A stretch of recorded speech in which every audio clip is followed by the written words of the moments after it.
Hello everyone, welcome to my YouTube channel. Friends, आज के class में हम लोग डिस्कस करने वाले हैं कॉन्टैक्ट्स एंड अकाउंट सब्जेक्ट में यूनिट नंबर 3.6। 3.6 यूनिट को आज डिस्कस करेंगे। 3.5 तक इसके बारे में हमने डिस्कस कर चुके हैं, तो वो अगर वीडियो नहीं देखें तो डिस्क्रिप्शन में लिंक है, आप उसे ज़रूर देख लें। और चैनल पर अगर आप नए हैं तो चैनल को ज़रूर सब्सक्राइब कर लें, क्योंकि पूरे CAA सब्जेक्ट का यूनिट वाइज आपको सोल्यूशन यहाँ पर मिलने वाला है, तो कोई भी वीडियो आपका मिस नहीं हो। अगर आप नोट्स बना रहे हैं तो ये सभी पॉइंट्स को अपने कॉपी में लिखते चलें। ये आपसे एग्जाम में जब पूछेगा तो आप सेम पॉइंट्स को लिख सकते हैं, और आपके पास अपना अगर कोई व्यू है तो वो भी इसमें लिख सकते हैं। ठीक है, तो स्टार्ट करते हैं आज का क्लास। देखिए, आज हम लोग डिस्कस करने वाले हैं कि कॉन्ट्रैक्टर जो कोई है उसको टेंडर अगर फिल करना है तो किस किस पॉइंट को वो माइंड में रखेगा, किस किस पॉइंट को ध्यान देगा। ठीक है, वह पॉइंट जो होता है, कौन कौन से ऐसे पॉइंट हैं। देखिए, नया आदमी कोई अगर टेंडर भरता है तो उसे बहुत सारी गलतियाँ होंगी। क्या क्या गलतियाँ होंगी उसके बारे में हम लोग डिस्कस करेंगे। सबसे पहला पॉइंट है, the contractor should study the tender document carefully tender document को देखना है। केयरफुली देखने का मतलब क्या है? टेंडर फिल करने वाले कॉन्ट्रैक्टर के पास में स्किल, एक्सपीरियंस होना चाहिए। किस चीज़ का स्किल्स? प्रोसीजर को समझने के लिए, क्या क्या प्रोसीजर होते हैं उसमें, उसके लिए एक्सपीरियंस होना ज़रूरी है। अब एक्सपीरियंस आएगा कैसे? डायरेक्ट अचानक से तो आएगा नहीं। तो किसी कॉन्ट्रैक्टर के साथ में रहना, तो उससे काम सीखना।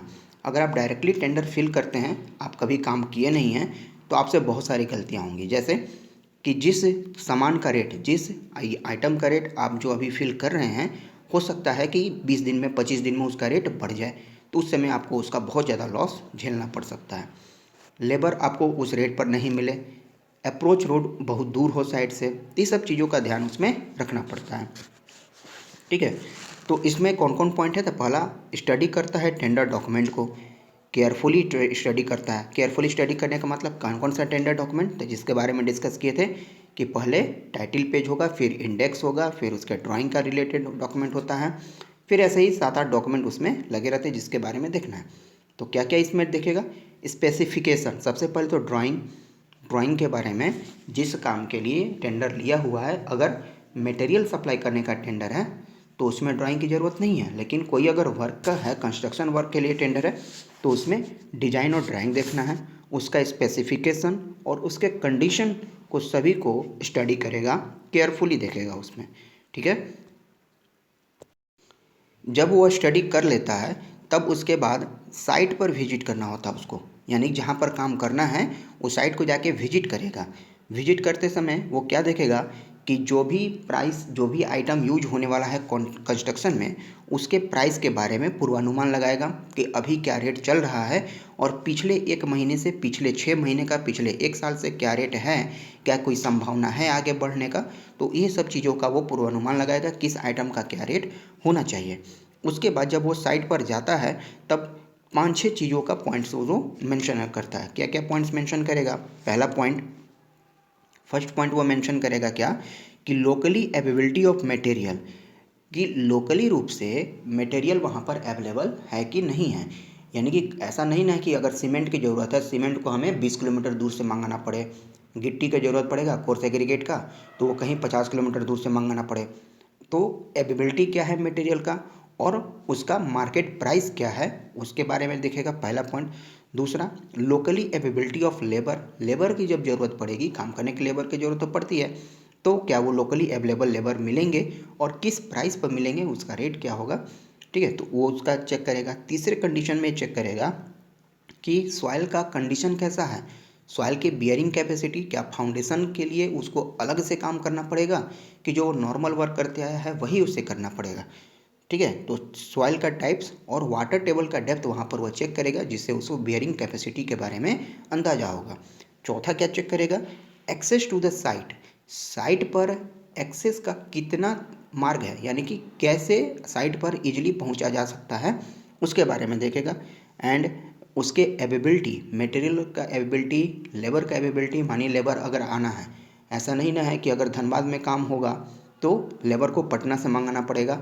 अगर ऐसा सिचुएशन है तो फिर वो ट्राई करेगा कि ऐसा कॉन्ट्रैक्ट नहीं लें जहाँ से हमें लेबर की अवेबिलिटी साइट पर जल्दी नहीं पहुँच पाए, क्योंकि जो लेबर पटना से आएगा या और डिस्टेंस से आएगा तो उसको आने में टाइम लगेगा, और उसके काम में ऑब्स्ट्रक्शंस बनेंगे, ठीक है।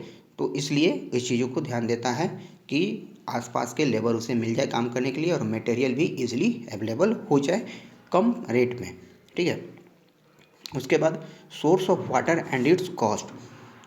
पानी की अवेलेबिलिटी ज़रूर देखा जाता है, क्योंकि पानी से ही तो सारा कंस्ट्रक्शन का काम होता है, और किस रेट पर वो मिल रहे हैं। तो सोर्स ऑफ वाटर होना बहुत ज़रूरी है।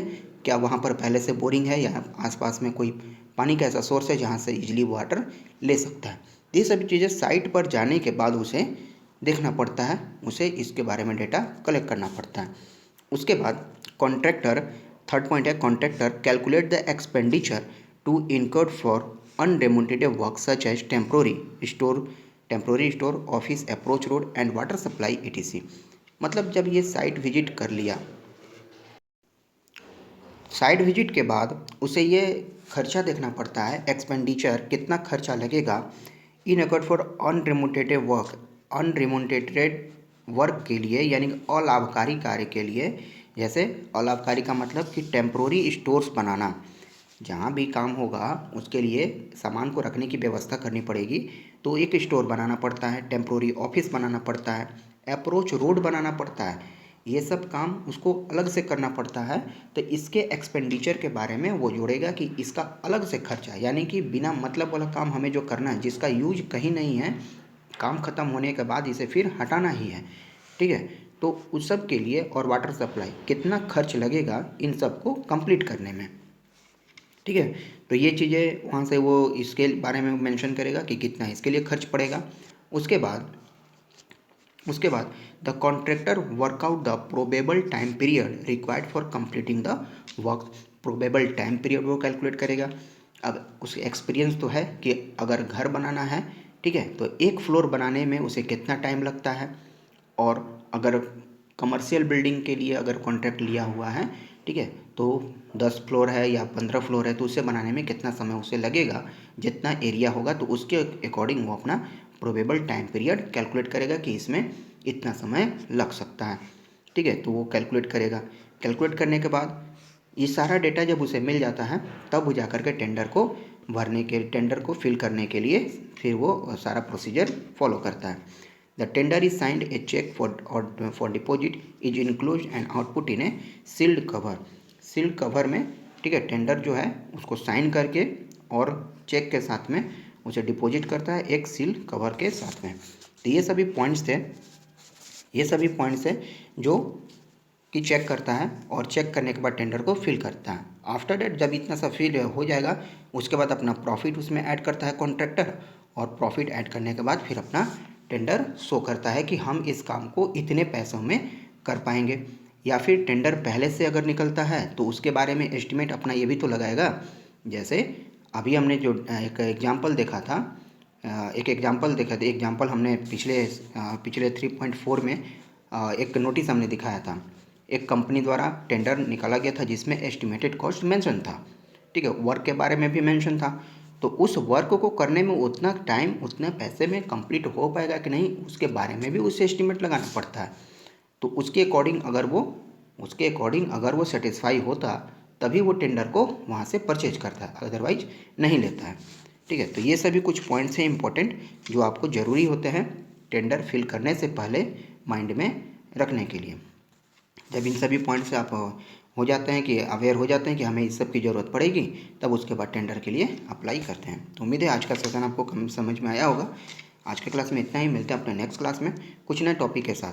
चैनल पर अगर नहीं तो चैनल को जरूर सब्सक्राइब करें, वीडियो अच्छी लगे तो लाइक और शेयर जरूर करें।